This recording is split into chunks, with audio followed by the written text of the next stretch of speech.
now I am very excited to welcome some friends to the stage. Our next conversation, we're going to take a pivot here and be talking about ARFID. And I've got some members of the ARFID Collaborative here. So let's see if I can get everyone in. Okay.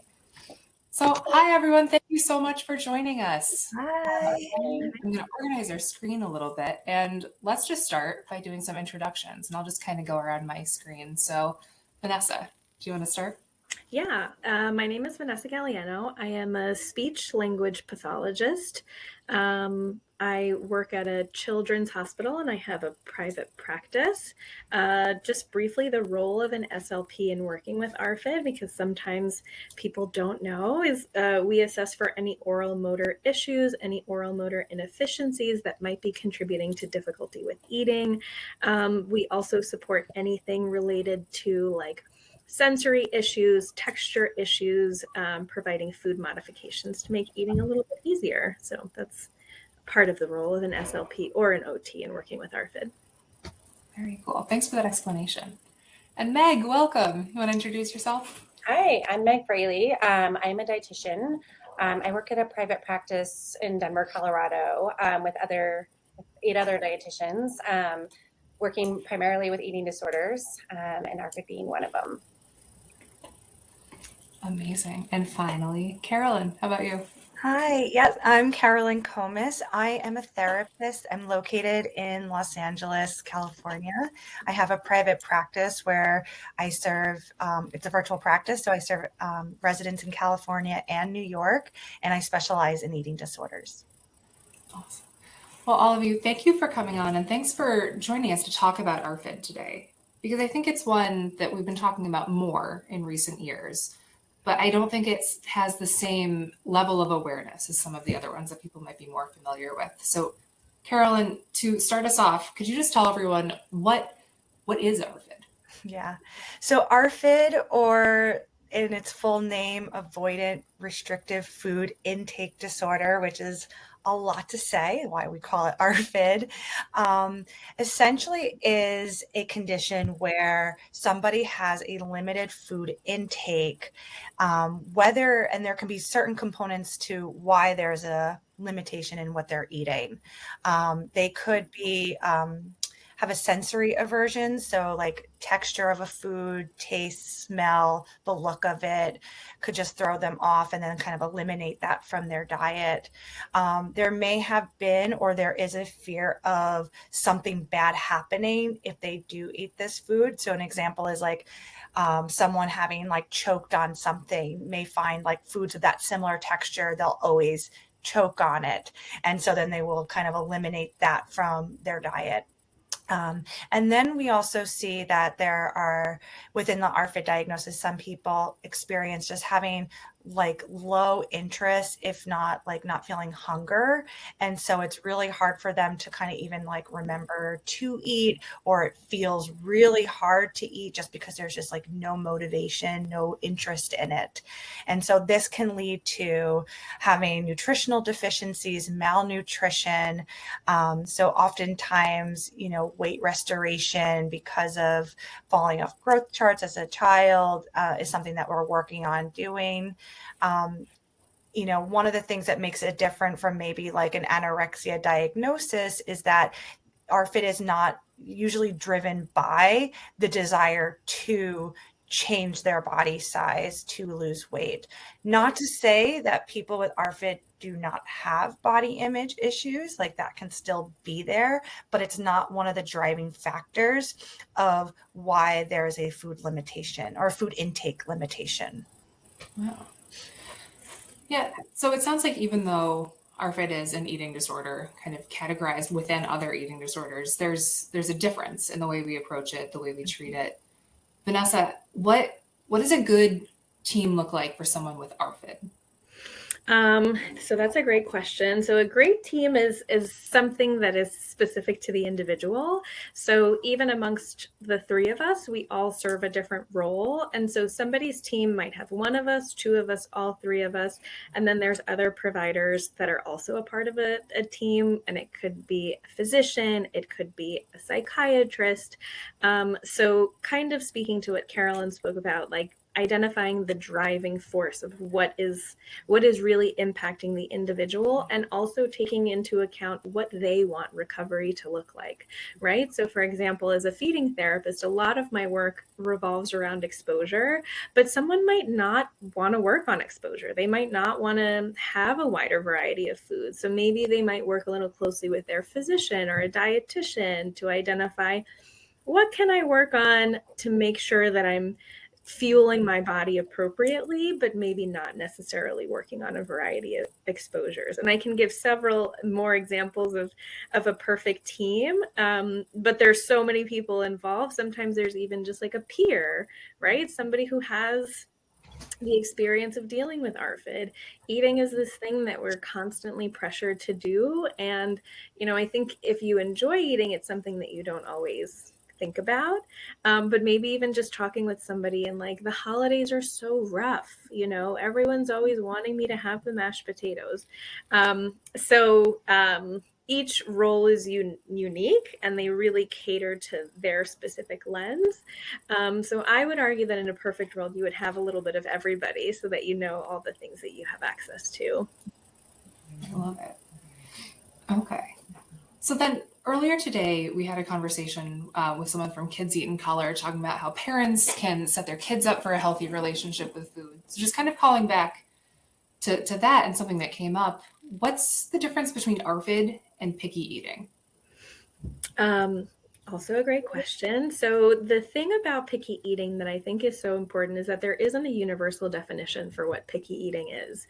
There are several people that define it, and they define it by number of foods or number of foods within each food group, but there isn't an agreed upon definition for what picky eating is. As a feeding therapist that primarily works in pediatrics, I think that picky eating is something that everybody experiences, right? And it's one of these things where, and I'm talking about kids, but adults are also accused of having picky eating.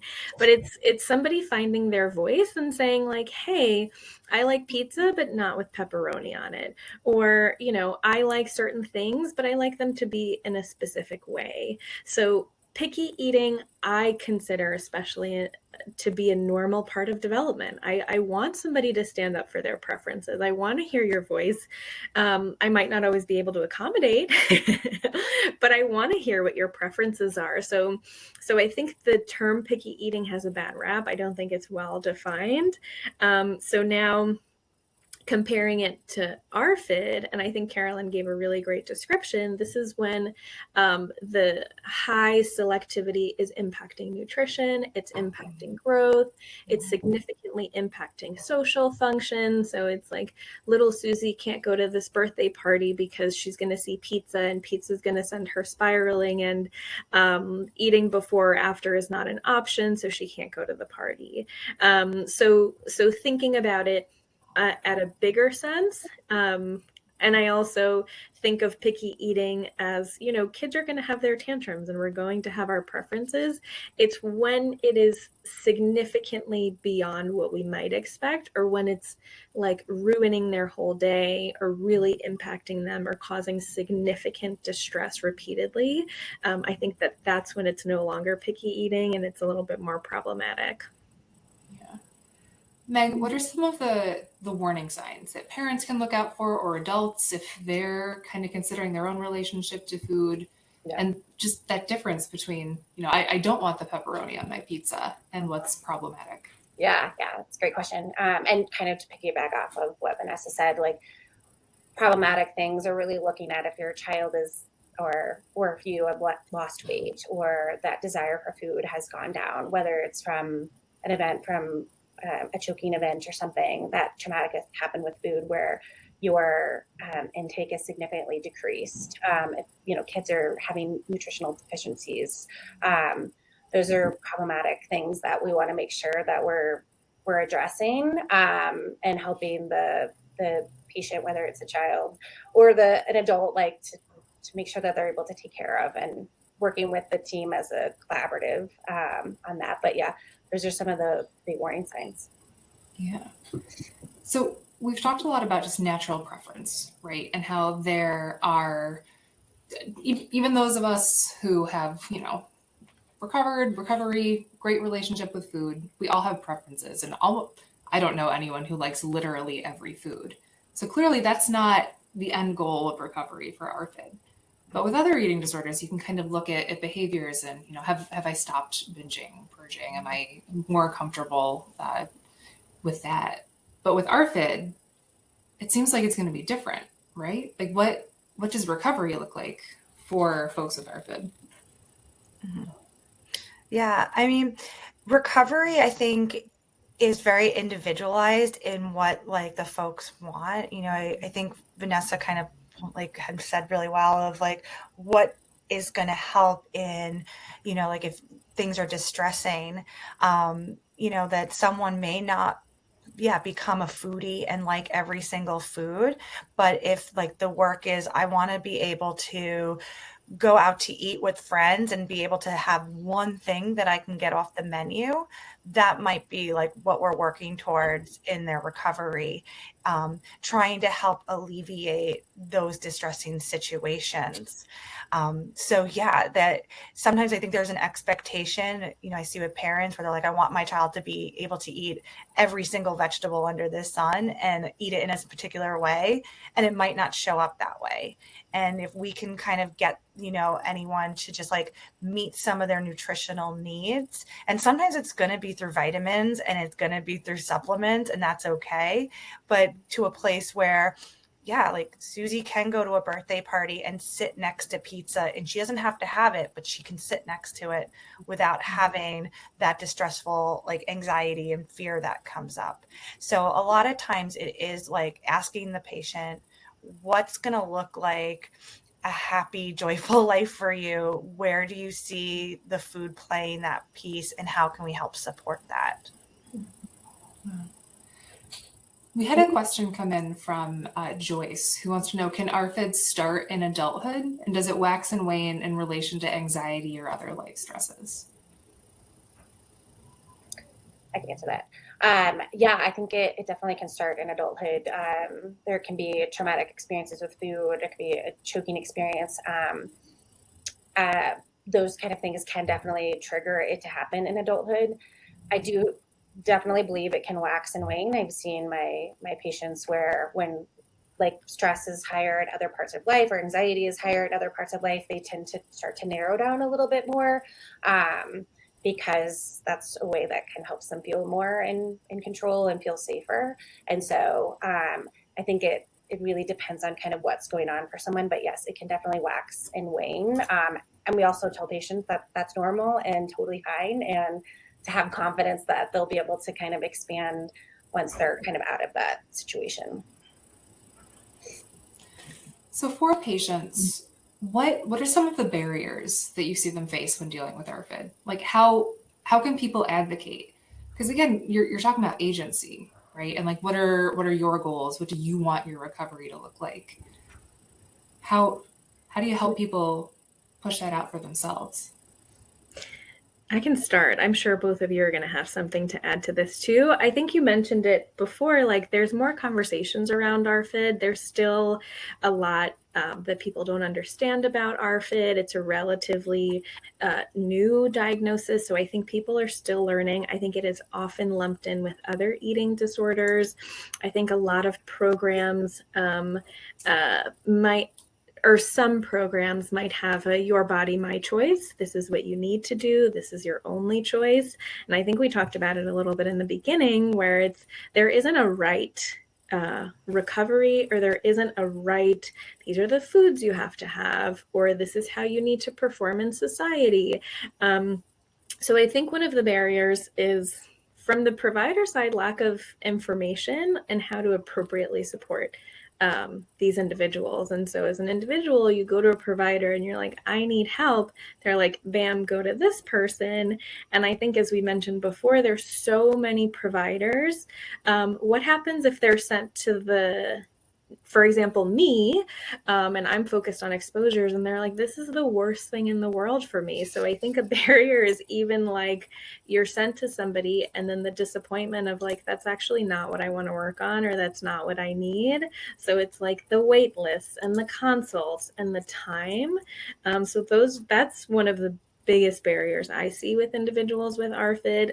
It's informing the providers, but then also the person with ARFID. And I'm sure you guys have more to add. Yeah. I would say too, kind of on that same line, is like when patients come in and they have these expectations that they're going to, be this adventurous eater, or the parents have that.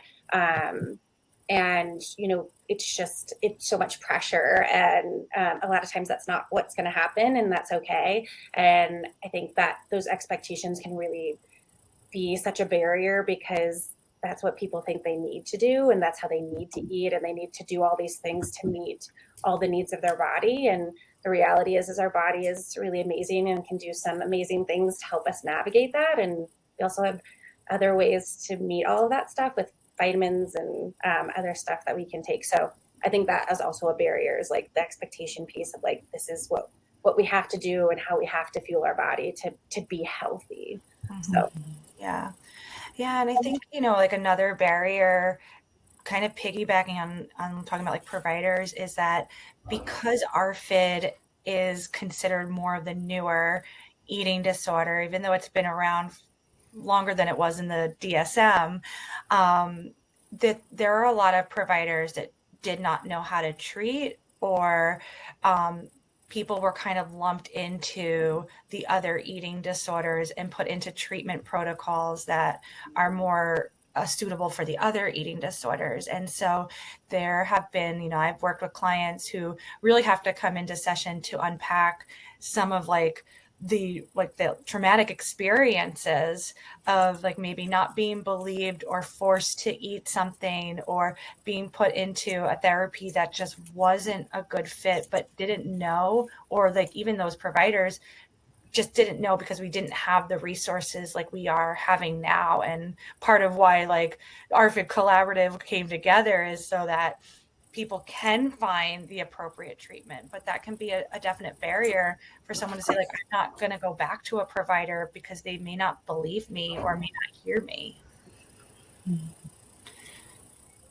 Is that part of what was the origin story for the ARFID Collaborative? We're off script a little bit here, but I'm so interested. I think it's part of it, right? Mm-hmm. We were a group of people who are just trying to find more and more resources between professionals, and wanting and realizing that there was just such a lack of ARFID resources out there. So we thought, like, well, all of us are working with this population, and what if we could come together to create like a one-stop place for people to find resources. And this is both for professionals to get more training and education, and then for people who are struggling with ARFID to find people who treat it, just to help get that all out there for everyone. So yeah, that's kind of a bit of the origin story. Awesome. Okay. So now pivoting a little bit, what can self-advocacy look like for the neurodivergent folks? Because ARFID, I think a lot of people know now, neurodivergent folks are disproportionately affected. And advocacy can look different, right? I can start. I think absolutely. I think that, the world is not necessarily designed for neurodivergent individuals. And so when new protocols are designed, or when new approaches, or when any new treatment strategy is developed, I think that there's often a missing piece to support someone with neurodivergence. And, the things that I automatically think of are sensory modulation, right? So our brain's ability to regulate sensory information from the environment. So like, we're all wearing clothes, clothes. I'm wearing a little fleece right now. I have a little tag, but I'm able to ignore it. And so really thinking, for example, someone with neurodivergence, they might have a harder time with sensory modulation. So they're experiencing this like wild sensory experience in addition to the wild sensory experience of food. And so I think, you know, the root of everything is always just like the understanding of like, this is really hard for me. You know, and another thing that I think about is, you know, when we eat, sometimes we bloat a little bit. And something that I've noticed a lot with my neurodivergent folk is they don't like the way their clothes touch their stomach when they've bloated. And I have seen so many times this be perceived as like kind of like a classic eating disorder symptom of like something about they don't want their body to grow, but in listening to the individual, it's like the fabric is rubbing on their stomach and they can't ignore it. And so there are certain things of just like things that we can improve of just like as providers, things that we can consider from a sensory component, from you know, just establishing new routines or how to look at things a little bit differently, or how to challenge concrete thinking in a way that is gentle and affirming for them, I think is one way that we can improve. But also someone with neurodivergence, sometimes they have to educate the providers a little bit too. And so you know, that's one thing that I think about is like, how can we empower them to do that also? Yeah, and to piggyback off that a little bit too, is I kind of think of like what I find is most helpful is like making sure they understand and accept, you know, who they are and how they eat and what that looks like for themselves. Because I find they're then better to able to advocate for themselves and understand and say like, oh, this is fine. This is the way that I'm doing it, even though it's different than how society says that I should eat or whatever it might be. So really working on my clients of like having them understand and accept themselves and how they're approaching food or what comes up for them with food, I have found is really helpful for them to then be able to advocate for themselves with providers or caregivers or whoever it might be. What about the family members of folks with ARFID? Do you do a lot of work with them on what support looks like and how they can do some education of themselves and understanding and support for their person? Yeah, I think it's so important to educate family members. I think that it's come up a few times in today's talk of like, you know, there may be expectations from parents of my child is going to eat everything, and having to kind of talk to parents about like what their child's diet may actually look like and what the recovery for their child might be. It also can be, you know, just as much as it's very hard on the individual who's maybe going through therapy, like if they are doing exposures or we're strategizing finding ways to like get them to eat more, parents can feel that burnout too. And they can feel, you know, sometimes like why, you know, sometimes, you know, the therapy process can be slow and it can be challenging when you're maybe someone you love is in a place of malnutrition and have to be at higher levels of care, like inpatient in a hospital. And so having support for parents is so important for them to have a place to kind of speak out about how they're feeling, or for caregivers too, because that can be really scary, because that can be kind of like the ugly side of a lot of eating disorders is the health complications. And for anyone watching, later on today, we're having a conversation with some of our friends at Feast, who are an organization specifically for the caregivers and loved ones of folks with eating disorders. So keep an eye out for that. But something else I'm connecting to an earlier talk today is the idea that, you know, providers are looking at folks with ARFID and sometimes putting like the idea that the symptoms are coming from a place that they're familiar with. Like we talked about the stomach touching the clothes. That was part of the conversation of OCD earlier, and really kind of digging into what is the reason behind these behaviors. And it really sounds like something that providers have to be really curious about and really dig into before making any assumptions. Yeah, 100%. I think there are a lot of diagnoses out there that overlap, and it's important for us as providers to be really curious and inquisitive to really understand the individual, because it could be coming from a place of like, this is the eating disorder, or it could be coming from a place of like, this is OCD, or this is a traumatic response. There's all these things, and that's why we really talk about the individual showing up in the room and what is the best course of treatment for that individual, because it's not a one size fits all approach, and we really have to understand our clients and what they're experiencing. And I think to add to that, I think you don't know what you don't know, right? So in working with so many parents, they're like, yeah, we went on this trip to Italy and we had to pack a whole suitcase of their specific, Purdue Dino Nuggets, and like this, they just kind of function in a, oh, we thought this was normal. And so I think that or even some adults, like, I just didn't want to have those things, or that was just always really hard for me. I thought this was normal. So I always think of, you don't know what you don't know. And so supporting people and like, these are some of the options that you have, is a good place to help them too. I like that. Okay. So now I'm going to pose the question, what is something you want other folks to know about ARFID? Meg, do you want to start us here? Yeah, it's great. I mean, lots of things. But the biggest thing that comes to mind when I think about the patients that I treat is that, it's ARFID, and the recovery journey is so individualized. And that it's okay for it to look very different for everyone, because it is so different. And that if I could say anything too, is like, I wish we could just reduce the shame around that and people feeling very different because they might have, they might approach food differently. So, yeah.